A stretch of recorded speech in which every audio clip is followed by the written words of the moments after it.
পূর্ব বর্ধমান জেলার মেমারি 2 নম্বর ব্লকের পাহাড়হাটি ব্লক প্রাথমিক স্বাস্থ্য কেন্দ্রের ব্যবস্থাপনায় বর্ধমান মেডিকেল কলেজ ও ব্লাড ব্যাংকের সহযোগিতায় একটি স্বেচ্ছায় রক্তদান শিবির অনুষ্ঠিত হলো।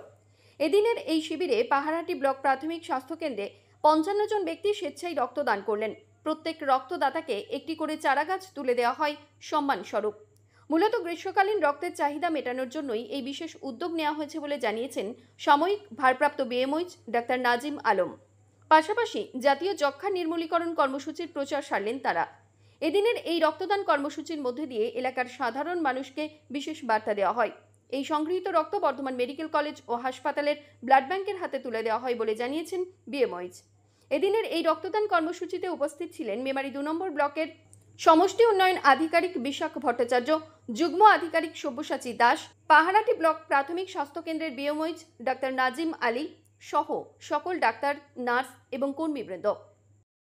কোন জায়গায় এসেছেন? আমি মেমারি 2 ব্লকের পাহাড়হাটি প্রাথমিক ব্লক স্বাস্থ্য কেন্দ্রে এসেছি। কি কারণে এসেছেন? এখানে একটা ব্লাড ডোনেশন ক্যাম্প হচ্ছে, সেই ক্যাম্পে ব্লাড দেওয়ার জন্য এসেছি। রক্ত দিয়ে কেমন লাগছে আপনার? রক্ত দিয়ে ভালোই লাগছে। সাধারণ মানুষের উদ্দেশ্যে কি বলবেন?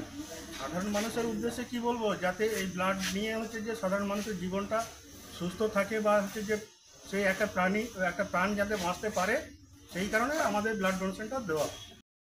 স্যার, আজকে আপনাদের ব্লক প্রাথমিক স্বাস্থ্যকেন্দ্র থেকে কি কর্মসূচি নিয়ে আসে? আজকে আমাদের ব্লক থেকে একটা রক্তদান কর্মসূচি করা হয়েছে। এটা আমরা বর্ধমান হাসপাতালের সাথে যোগাযোগ করে 50টা রক্ত দেওয়ার জন্য আমাদেরকে ডাকা হয়েছে। তো আপাতত সকাল 10টা থেকে শুরু করেছে, এখন অবধি 40টা রক্তদান সম্পূর্ণ হয়ে গেছে। আশা করছি এটা 60টা অবধি আমরা করে দিতে পারবো।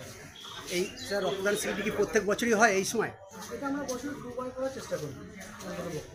এই স্যার, এই সময় তো গ্রীষ্মকালীন একটা রক্তের খুবই সংকট দেখা দেয়। এই সংকট, সেই কারণেই আমরা আরও উদ্যোগী হয়েছি এটা, যে রক্তের সংকটের সময় যদি 60টা রক্ত দিতে পারি সেটা একটা হাসপাতালের পক্ষে সুবিধাজনক। কারণ যে সমস্ত পেশেন্টের রক্ত প্রয়োজন তাদের সেটা সুবিধা করতে হবে। স্যার, আজকে আপনাদের রক্তদান শিবিরে বিশেষভাবে যে কেউ উপস্থিত আছেন? বিশেষভাবে আমাদের বিডিও সাহেব, জয়েন্ট বিডিও সাহেব এবং বিডিও অফিসের আরও অনেক স্টাফ স্বতঃস্ফূর্ত রক্তদান করে গেছেন। আর তার থেকে বড় কথা, যারা আশেপাশের লোক তারা খুব কাছাকাছি হসপিটালে যারা থাকেন সেখান থেকেই আমরা অন্ততপক্ষে 20-25 জন রক্তদাতা পেয়ে গেছি। স্যার, মৃত্যুঞ্জয় যশের রিপোর্ট, সংবাদ আজকে নিউজ।